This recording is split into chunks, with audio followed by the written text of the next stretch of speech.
Hi guys, welcome to the very first episode of Fifth House Frequency. I'm so excited to be doing this podcast. I really wanted a space other than like my normal social media channels where I could really dive deep into things I'm passionate about, like astrology, crystals, spirituality, paranormal experiences, past lives. The list goes on and on.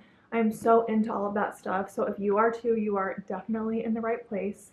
I have some super fun episodes and stuff I just can't wait to talk about, so I'm so excited that you're here with me. I feel like I've been putting off making this podcast for a long time because of fear, but I figured it was time really to just practice what I preach. I feel like I get on my TikTok and Instagram and I tell you guys like that the universe always has your back and like embarrassment is a choice and don't be scared and like just jump and leap. So I'm like, girlfriend, you gotta follow your own advice. So that's what we're doing. But I'm so excited. This feels super aligned and I'm just at like a really good place in my life to do this right now. So I'm really excited. If you are a video podcast person, by the way, we are on YouTube. But if you are stumbling across this wherever you are, I will tell you a little bit about myself. My name is Haley. I've been a content creator for many years. I think I started this YouTube channel in 2017 and I started doing makeup videos and just, trying to be the next beauty guru. That's what everyone was doing at that time. So that is how I started social media.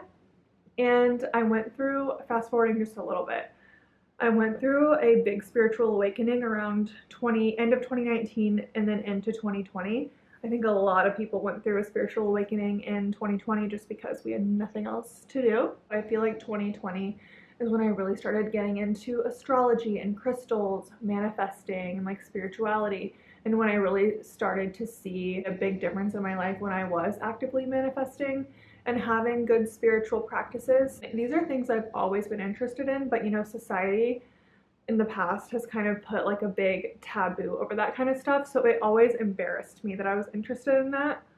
I actually remember being like in elementary school and telling my friends their zodiac signs and of course saying them all wrong. I think I told my friend that she was a cornucopia because I couldn't remember the word for Capricorn. So astrology has always been just like a huge interest for me. So I'm really excited just to kind of share with you guys what I've learned, not only throughout my life, but throughout specifically the last 5 years of my spiritual journey, because I feel like, of course, we're always learning. I don't think I'll ever be at the end of my spiritual journey. That's just not how life works, but I do have a lot of knowledge that I'm excited to share with you guys. If you guys have any specific topics you want me to go into, I would love to know what they are and I'd love to cover them because I really just geek out over this kind of stuff. So expect manifesting tips and tricks and all of that kind of stuff. Expect crystals, astrology. I love talking about like the spirit realm and spiritual hygiene, spiritual protection.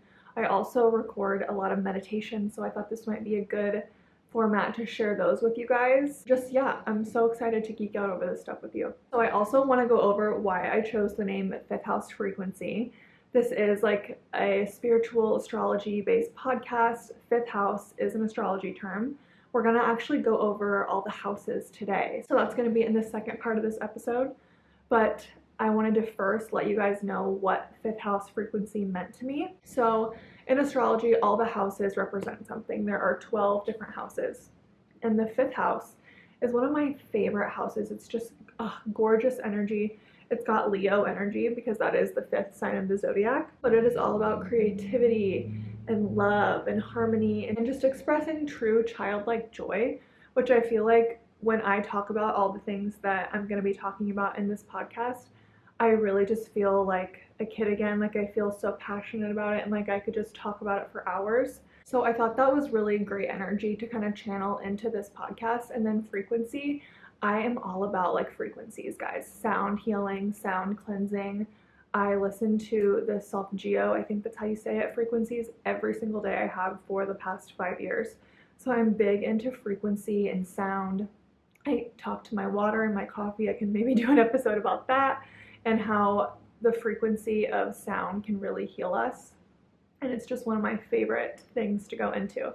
So I will be doing an episode about that. But I just thought that name aligned so perfectly. And like when you listen to this podcast, you're kind of tuning into the frequency of creativity and joy and your inner child and not being ashamed of the things that you like and just really romanticizing that part of you.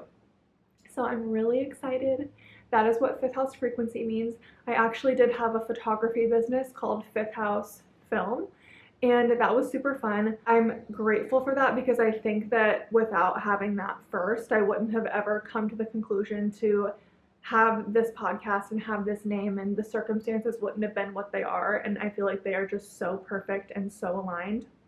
But I did have that at first, and at first I was like, oh, photography, perfect, it's like fifth house energy, like love, children, couples, like that's also fifth house. So that's where I originally got the name, but I'm so glad that it has kind of morphed and transformed into what it is now, because although I do love photography, it will always stay a hobby, and I probably will offer sessions to my close friends and family.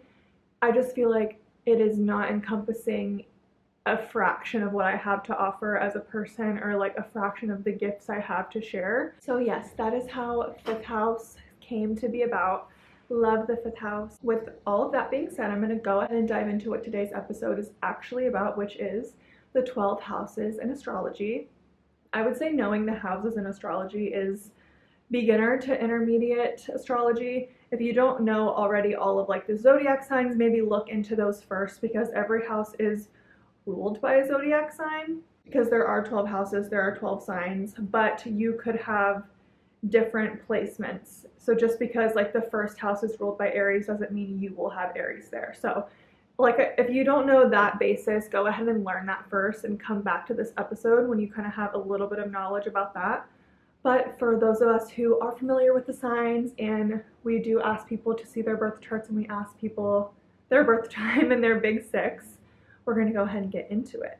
Okay, so before we go over all the houses, I want you to pull out your birth chart so you can see where each of the houses fall in your own chart. Don't do it if you're driving, obviously, wait till later. So let's go ahead and get started. So we're going to start obviously with the first house. So the first house has heavy Aries energy.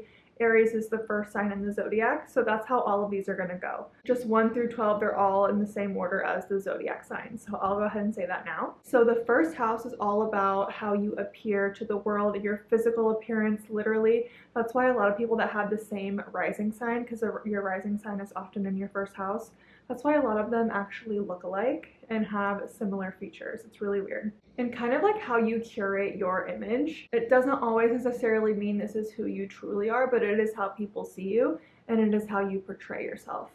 So for example, in my first house, I have my Gemini rising, and I would say I do come off pretty Gemini when I talk to people or meet people for the first time.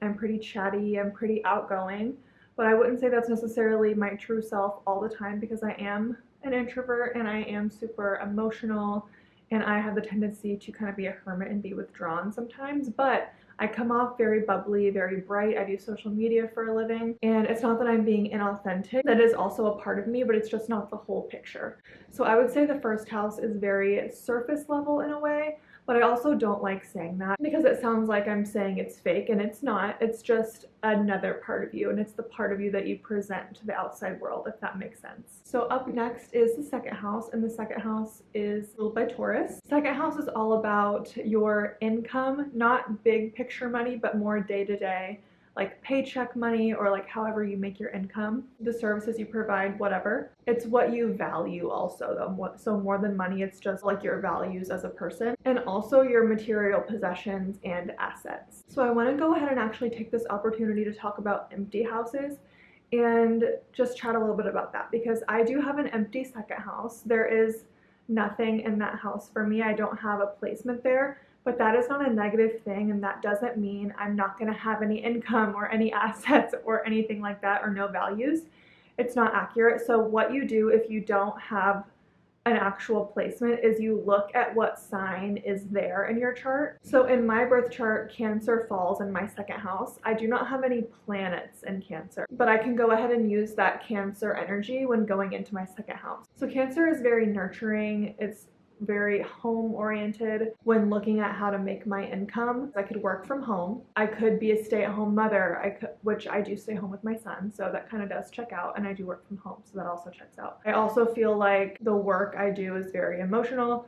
I share things that help heal people, or trigger people. So it kind of does check out. It can mean I have very family-oriented values and that I really value the home and that I own a home. So that is how I would interpret my second house. Going into the third house, which is ruled by Gemini. So this is the house that is all about communication, written word, content, so podcasting, broadcasting, news outlets, media, things like that. That's going to be third house. Also the sharing of information and ideas and just forward thinking and thinking in general. So my third house placement is my Lilith in Leo. So I would take that as my communication style is very bold. I want to say too though, that's not the only thing that rules communication, because your Mercury sign rules communication. But I would say I am a very bold communicator. I like to take the lead in conversations. I ask a lot of questions. I really take initiative. I feel like that's definitely Leo energy, and I feel like I'm a very good performative storyteller. I also feel like the aesthetics and branding of my social media and how I communicate to people is very Leo. So that's kind of interesting. I feel like the branding of this podcast is giving kind of Leo. So the fourth house is ruled by the fourth sign of Cancer. That is all about your home, your sense of security, your roots, where you want to plant roots, also your ancestry, your relationships with your family, how you nurture yourself, how you nurture others. This is all fourth house energy, and also your emotional needs in general. So I have 2 fourth house placements. This could mean also if you have more than one planet in a certain house, it can mean that this is a big theme for your life, depending on how many you have. When there are 3 or more planets in one sign or one house, that's what we call a stellium, and that means that there is a big emphasis on this type of energy for you. So look out for stelliums or houses or signs that you have more than one planet in. So in my fourth house, I'm looking at my birth chart by the way, because fourth house is one that I always forget. I don't know why. I have my Mars, which is in Virgo. I feel like my Mars in the fourth house is kind of a little intense sometimes for the people that I live with, aka my husband, because I very much like things a certain way. I have a very specific, neurotic idea of how things should be in my home and with my family and like how we should act as a family. So I would say that is one of my more challenging placements because I would like to be a little bit more go with the flow. But I also have my North Node in Libra in my fourth house, so I feel like that does balance out a little bit. North Node is not technically a planet, but it is a placement, and that is like your life's purpose, like where you're going in life. And I really do feel like my purpose in life, a lot of it is to have a home and a family and to be a mother, and I really care about my ancestry and I'm very family oriented, so I do think that those kind of balance each other out. But I am sorry to my husband for my fourth house Virgo Mars. Love ya. Okay, so moving on, we did already kind of talk about the fifth house, one of my favorite houses. I'll just go over one more time. It is the house of creative expression, romance, children, joy, pleasure, just all the good, fun things in life. And that is heavily influenced by Leo, since Leo is the fifth sign. So my favorite fifth house placement is my Venus in Libra. Venus is so gorgeous in the fifth house. Like, I really am just like, thank you universe for this beautiful placement. It's one of my favorite placements in my own chart.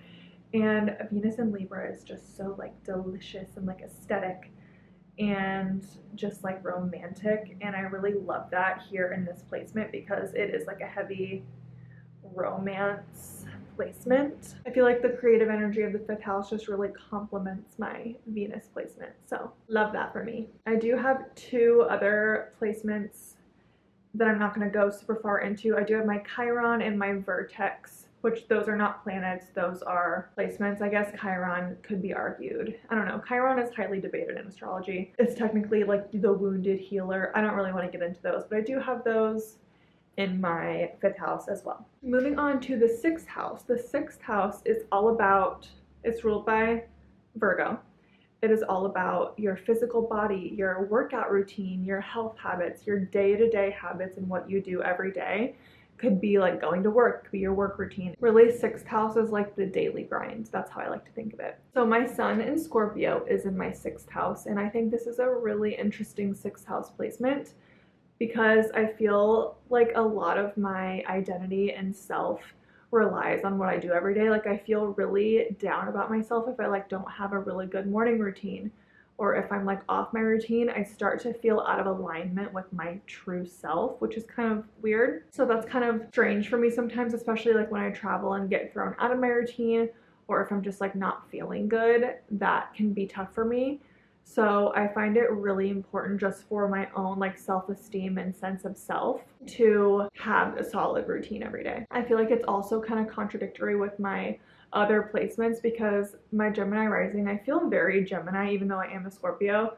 I really identify with Gemini, and Gemini is kind of all over the place and chaotic and thrives in more of a chaotic work environment, which I'm very ADHD, so it's hard to be a person who values routine, but it also doesn't necessarily come naturally to me. So that is an interesting paradox for me. I hope you guys are following along with your chart so far. Let me know if we have any of the same placements or anything in the same houses. I'm dying to know. So let's move on. We only have a few left. So the 7th house is Libra, and this is the house of long-term partnerships. So this could be business partnerships, but also it's marriages and just any long-term relationship in your life. I have Jupiter and Capricorn in my 7th house, and Jupiter is like the planet of luck. And I feel like with this, it works best for me when I'm really like working well with others, which can be hard for me sometimes because I feel like Capricorn is like a grumpy planet or a grumpy placement to have there. But I definitely do feel like I have the most luck and abundance when I am sharing it with others, and that could look like anything. Like I'm often partnering with brands, and I have to work with others a lot behind the scenes in my job, so I definitely see where that comes from. Moving on to the 8th house. 8th house is Scorpio ruled. This is such a delicious house. I love it so much. People don't like the 8th house. I love it. It's all about transformation, deaths, rebirths. It also can be inheritance, like big income, shared resources, taxes, things like that. So my moon is in my 8th house, and I feel like with that being like a really emotional placement, the moon being in the 8th house, I feel like I go through a lot of transformations emotionally pretty frequently in my life, and I feel like I'm really just not afraid to dig deep when it comes to emotions and like getting to the bottom of things. So I actually really like that placement for my moon. I also find a lot of comfort in more hidden, like occult, unseen type things. That to me is comforting. So yeah, it's definitely an interesting placement for sure, but I do like it. So the 9th house, that's ruled by Sagittarius. That's going to be travel, like long distance travel, voyage type travel. It's going to be education, philosophy, your vision for life, like where you want to go. I think a lot of time it's also our goals. And this is also a very, very spiritual house. It's the house of spirituality. So the 9th house is very diverse. I really love it. I feel like all of those things kind of go hand in hand if you think about it. A lot of times travel is a spiritual experience for people, or what they study. I actually have an empty 9th house, but it is ruled by Aquarius, and I feel like I'm very out of the box when it comes to my spiritual beliefs and even with education. Aquarius is also a rebel, and I actually did drop out of college, and I have very unique views on organized religion and education, the whole education system. So I think that definitely checks out. I'm very rebellious when it comes to those things. I grew up in a very strict religious environment, not really from my mom, but just from more the rest of my family. And I can definitely say I rebelled against that, as you can tell by the content of this podcast. So that one definitely checks out. If you hear some giggles and some drinking, my son has joined us in the room. He woke up from his nap, so we're happy to have him. First guest. So we're wrapping up, almost done. 10th house is ruled by Capricorn, and that is the house of career, public image, reputation, really outward facing things that have to do with career and just your public self. This is also where your midheaven is going to be. That's not a planet, it's a placement that we all have. And if you look at your midheaven, I think that's one of the most important astrology placements to know about yourself, because it really is going to tell you what you're going to thrive at and how to go about it. So my 10th house, my midheaven, is in Pisces. Your midheaven is always going to be your 10th house. And Pisces energy is very dreamy. It has a lot to do with spirituality and the occult, so it doesn't come as a surprise that my public image is sharing spiritual topics. Definitely, if you don't know your midheaven, go look at what that is. I love the 10th house. 10th house is the best vibes. 10th house is so beneficial to know in your chart. 11th house. This is going to be the house of community, networking, your friendships, social engagements, things like that. Also, social justice and that type of work is associated with the 11th house. It can kind of tell you what causes you really care about based on what you have in that house, which is interesting. This is also the house of social media. So if you're someone who wants a career in social media or you're interested, I would definitely look at your 11th house and see what it has to say and what placements you have there. My 11th house, I have Saturn and Aries. So if I want to be successful in my friendships or in social media, networking, anything like that, I really have to be bold and take initiative for that. I can't just be passive. I have to really go for it and be a go-getter and like a leader almost. And I definitely find that to be true in those types of situations. I also find with Aries in that house, I'm very passionate and almost like I get angry about social justice things because I'm so passionate and I just want to fix it. And I'm just like, why is this happening? So I find that that also checks out. And finally, we are going to end off with the 12th house, which is such an interesting house. It is the house of the subconscious mind. It can tell you what you hide from the world. I actually made a TikTok about this. Thought it was so interesting. I went through all of the different signs and if you had them in your 12th house, what you hid from the world. Go watch that if you're interested to know what yours is. But it's also the house of intuition, dreams, desires. The 12th house is also a very spiritual house in my opinion as well, because dreams and intuition are very spiritual matters. It can also tell you like what you escape from as well, or what you hide from. I actually also have an empty 12th house, but it is ruled by Taurus. So if you want to know and are curious what I hide from the world or what I keep secret is my purchases, what I indulge in materially, and also food. So like I'm known to go to a fast food restaurant and dispose of the evidence so I don't have to get any for anyone else, or so no one knows I went to a fast food restaurant. So that's the tea on myself there for my 12th house. So that is all of the houses in astrology. I really hope you guys enjoy learning a little bit about those. Let me know what other astrology topics or other topics in general you guys want to hear about. I'm so excited about this podcast. I know I've said it a million times, but I'm really just so grateful to have a place to share things I'm passionate about. I don't care if it's just like 1, 2, 5, 10 of us that are here every week, but I'm just glad we're all here and geeking out over this type of stuff together. I could talk astrology, spirituality, manifesting all day, every day. So thank you guys so much for listening or watching if you're here on YouTube. I'm so grateful you tuned in to the 5th house frequency. Bye guys.